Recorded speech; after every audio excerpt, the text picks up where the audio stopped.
Hello everyone, this is Cobalt.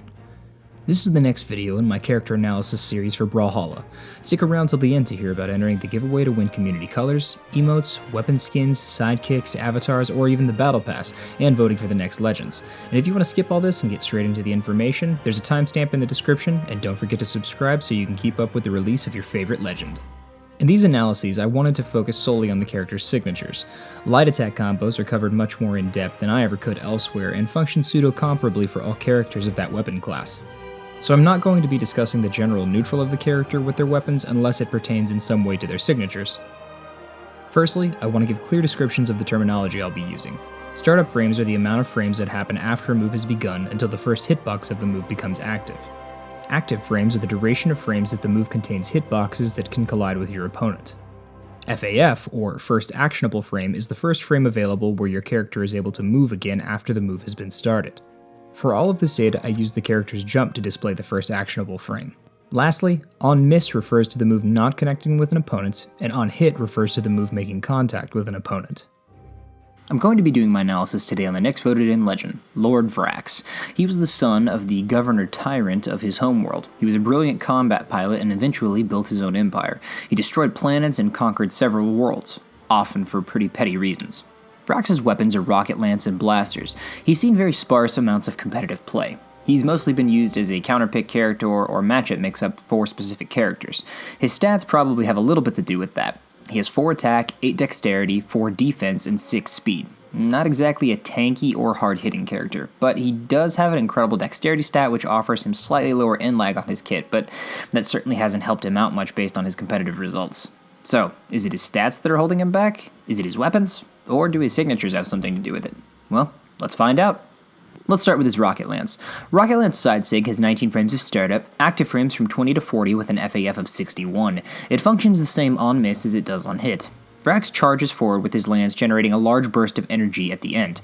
This sig has about average startup and FAF. It has solid coverage in front of Vraxx and has some moderately sized hitboxes that offer him a decent option for a mix-up out of a dodge read. It's definitely got its place on his kit with decent coverage in front of him. It's pretty heavily spammed online. That's true of most of his sigs, honestly.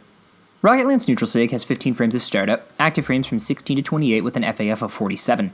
It functions differently on miss than it does on hit.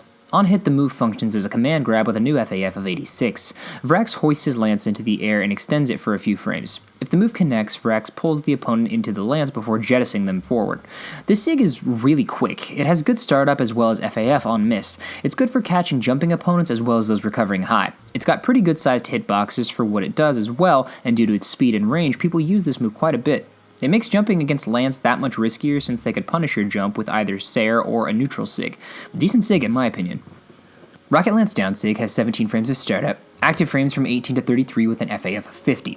It functions differently on miss than it does on hit. On hit, the move functions as a command grab with a new FAF of 75. Vraxx extends his lance forward in front of him with comparable threat coverage to his side sig on lance. If Vraxx connects with his opponent, an energy trail from the tip of the lance latches onto the opponent and he flings them in the opposite direction. The sig has slightly below average startup and decent FAF on miss. It has slightly smaller hitboxes than his side sig, but offers him some decent coverage. Also used a lot thanks to its low FAF and threat coverage in front of him. Next up is his blasters. Blaster's side sig has 14 frames of startup, active frames from 15 to 24 and 43 to 48 with an FAF of 64. It functions the same on miss as it does on hit. Vraxx fires a shot from his ray gun, spins around and fires a second shot. The sig has really low startup, but a reasonably high FAF that makes it pretty punishable on miss. It's not his best, but has good coverage and hitboxes in front of him. I'd use this one primarily as a punish option or as a mix-up option. Blaster's neutral sig has 15 frames of startup, active frames from 16 to 38 with an FAF of 54. It functions the same on miss as it does on hit. Vraxx extends his ray guns upward and fires a continuous burst of fire from them for a few frames. The sig has pretty good startup and slightly below average FAF. It's got decent coverage for jumping opponents and lingers a little bit.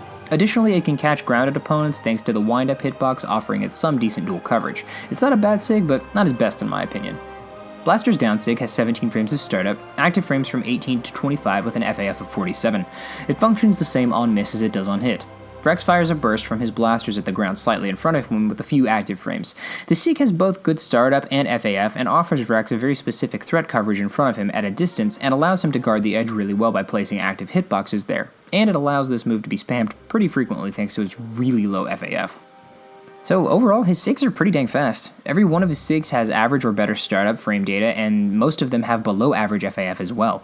It's worth noting that 3 of his 6 SIGs have an FAF at 50 frames or lower, which is pretty fast. His kit is designed to have rapid SIGs that offer him reasonable hitboxes. He's definitely one of the most spam legends in the game, and it's likely because his frame data is so good, and coupled with the decent sized hitboxes on his SIG and low FAF, they can really be somewhat challenging to punish. In terms of their utility, however, I think that they can be somewhat limited. I think that his lance SIGs are pretty good, offering him coverage both above him and next to him. His blaster SIGs are a little weaker in terms of their utility, despite their comparable threat coverage thanks to their higher FAF values and smaller hitboxes. I think additionally that both of his weapons aren't the best in the metagame right now. Obviously, both have seen success, just whenever paired together, I think that they're a little weaker. Though downlight recovery on blasters is always useful. I think he isn't one of the better legends out there, honestly, in spite of his spammable SIGs. His frailty and weapons, I think, limit him quite a bit, but he can still be really frustrating to deal with thanks to the aforementioned signatures. Today's code to put down in the comments is Marvin the Martian, along with your Twitter handle or social media of your preference. And if you get that reference, I appreciate it. Also, check out my Twitch channel. I'll be streaming later this week, so stop by and say hello. The channel will be linked in the description below. Tune in tomorrow for coverage on the highest voted legend from this week. Comment to vote for next week's 5 legends. I'll be continuing this once a day, Monday through Friday, over the next 10 weeks until all 50 legends are covered. So, thanks for joining me on this ride. Don't forget to subscribe so you don't miss the release of your favorite legend, and hope to see you back for the next one. Once again, I'm Cobalt, and thanks for watching.